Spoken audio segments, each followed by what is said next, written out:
Sekarang kita melihat ke Papua sebentar, di mana sejak dipilihnya Biden sudah kita ingatkan, hati-hati sama Partai Demokrat dan strategi mereka menggoyang target country. Takutnya Papua ditarget. Komentar ini hanya analisa menanggapi berita kelompok bersenjata menyerang sehingga ada petinggi militer negara Jenderal Bintang 1 yang jadi korban. Hal ini serius, merupakan hal yang harus diperhatikan. Jangan sampai kita menganggap Menteri Pertahanannya tidak perform lagi setelah peristiwa pecah tiganya kapal Nanggala 402. Sementara beliau calon kuat presiden 2024 loh. Sungguh, kita melihat kedaulatan Papua dan kedaulatan Nusantaranya. Salah satu aset negara Indonesia yang besar adalah Papua. Namun saat ini Papua yang sudah bergabung sejak tahun 60-an, di mana sebelumnya 20 tahunan Pak Karno, Bapak Bangsa, berjuang membebaskan Papua dari tangan Belanda. Akhirnya berhasil di tahun 60-an. Strategi yang dipakai Pak Karno waktu itu adalah diplomasi. Pak Karno memang jagonya dalam diplomasi luar negeri. Beliau menggunakan strategi perang asimetri. Sekarang menjadi mengerti kan kenapa Newman menggunakan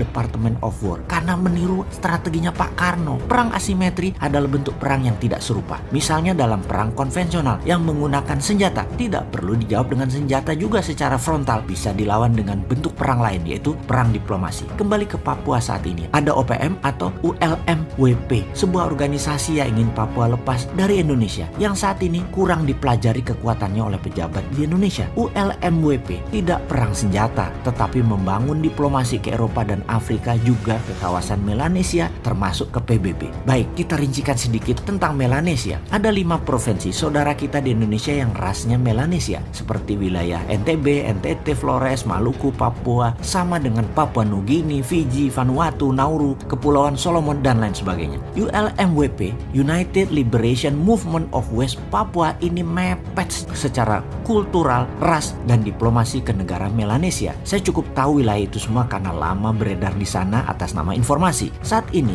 menjadi pejuangnya adalah Dubes Indonesia untuk New Zealand. Berat tugas dia. Berat memang melawan perang asimetrik di Papua itu. Perlu keseriusan pemerintah pusat juga. Kita melihat kelemahan bernegara yang terus jadi pelajaran dan jangan terulang lagi. Misalnya dalam kasus Sipadan Ligitan, pulau yang diambil Malaysia. Malaysia itu tidak pakai senjata. Malaysia pakai kerja 20 tahunan. Malaysia melobi Mahkamah Internasional, melobi PBB, dan meletakkan tradisional fisherman Malaysia terus beredar di sana, sehingga uang, currency, radio, dan penduduknya hanya kenal Malaysia. Ketika waktunya tepat, Malaysia klaim Sipadan Ligitan. Hilang wilayah itu dari peta nasional Indonesia. Itulah perang asimetrik. Di Papua saat ini selalu ada instability, dan instability itu adalah warfare strategi. Dan ini semua harus distrategikan. Jangan naif bernegara. Hati-hati dengan Papua. Sulit memang kalau memandang dari sisi yang berbeda. Si Sontoloyo ini menjadi seakan-akan selalu salah dan selalu kalah. Padahal ini mau mengingatkan. Mengambil Freeport misalnya, atas nama nasionalisme dulunya terlihat pahlawan, namun resikonya sama sekali tidak diperhitungkan. Seakan-akan semua semulus pantat bayi. Gak ada masalah. Bos. Capek deh kalau ngomong urusan beginian dengan beda generasi. Mengambil Freeport ada banyak sisi melihatnya, dan tidak ada satupun yang menguntungkan. Membeli 51% saham pakai dana 70 triliun, sementara untungnya Freeport kecil banget, hanya 200 jutaan dolar atau 3 triliun per tahunnya. Kalau punya 51% itu hanya 1,6 triliun. Dari sisi dagang aja balik modalnya 50 tahun. Geblek bener deh konsep bisnis di otaknya untuk mengambil Freeport dengan cara kemarin loh ya. Atau dari sisi manajemen deh, ternyata tetap McMoran yang kelola, walaupun sahamnya 49% atau minoritas, tetap yang 51% tidak berdaulat. Ingat ya, Freeport itu outputnya atau hasilnya hanya koper konsentrat, bukan gold. Kemudian koper konsentratnya dikirim ke 3 lokasi, ke Jepang, Spanyol, dan Gresik. Yang di Gresik hasilnya apa? Bukan emas juga, masih anoda slime. Jadi mereka berusaha untuk tidak buat finish produk yang pure gold 99,99%. Anoda slime-nya dikeluarkan lagi, jadi pajak negara dapatnya kecil. Dia kali sudah 6 presiden sampai saat ini nggak nyadar juga. Dasar old mind. Kesel banget deh gua urusan beginian. Kita kembali ke Amerika saja dulu deh. Biden dan timnya di belakangnya yang solid serta punya pengalaman bernegara yang panjang, maka ada jabatan strategis, dan itu bukan menteri yang dipilih di awal, tetapi jabatan siapa memimpin lembaga intelijen seperti NSI, FBI, DIA, dan CIA. Selain pejabat utamanya, maka deputi-deputinya ditempatkan dulu orang-orang yang akan dipakai untuk menaklukkan dunia. Maka mata panah bosman pribadi adalah seseorang yang bernama Michael Morrell sebagai wakil direktur CIA. dia adalah orang lama yang sangat loyal kepada Clinton, Obama, juga Biden. Kita lompat sebentar untuk mengingatkan who the hell is Morell. Ada sebuah undang-undang yang dibuat oleh Partai Demokrat di zaman Obama yang dikawal oleh Michael Morell dulu dan timnya. Yang harus kita awasi dari sisi Indonesia adalah mereka mengusulkan Undang-Undang Foreign Relation Authorization Act yang spesifik membahas tentang Papua. Hati-hati ini buat Indonesia. Lalu CIA di zaman Michael Morell masih muda adalah pendukung gerakan Kosovo Liberation Army, yang kemudian gerakan tersebut berhasil mendirikan sebuah negara baru bernama Kosovo. Sekali lagi, hati-hati dengan Partai Demokratnya Amerika. Pak SBY sudah merasakannya dengan banyak bom meletus waktu itu. Obama presidennya dari Demokrat. Soekarno sudah merasakan dengan dilengserkannya dirinya. Presidennya adalah LBJ, Lyndon B. Johnson dari Partai Demokrat juga. Soeharto sudah merasakan serangan economic hitman di zaman Clinton waktu itu. Habibie sudah merasakannya juga di zaman Clinton presidennya dari Partai Demokrat hingga lepas Timur Timur.